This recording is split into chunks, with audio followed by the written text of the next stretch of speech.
Iran के साथ जारी अमेरिका और इसराइल की जंग के बीच पूरी दुनिया की नजरें मिडिल ईस्ट के 1900 से हट गई हैं, जहां इसराइल मुसलसल हमले कर रहा है। ईरान जंग शुरू होने के कुछ वक्त पहले तक गजा के मुद्दे को लेकर सियासत तेज थी, लेकिन ईरान जंग की तरफ ध्यान जाने के बाद सारी दुनिया का फोकस तब्दील हो गया था। अब इसी बीच एक बार फिर हमास एक्टिव हो गया है। अल मयादीन की खबर के मुताबिक अल कस्साम ब्रिगेड के तर्जुमान अबू उबैदा ने एक बेहद सख्त और चुनौती भरा बयान जारी करते हुए कहा है कि इसराइल के साथ हिसाब अभी बाकी है।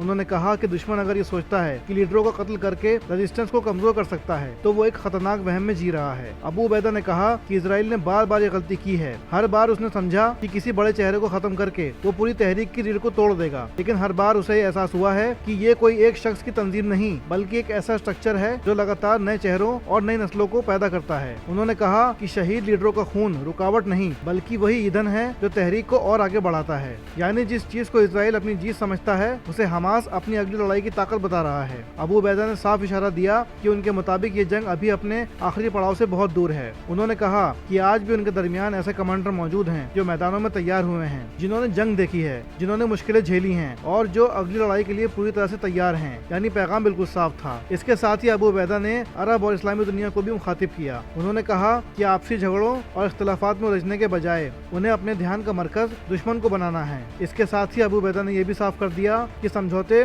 सीजफायर, दबाव, धमकियां और कत्ल, इनमें से कोई भी चीज उस हिसाब किताब को बंद नहीं कर सकती जिसे हमास अभी अधूरा मानता है।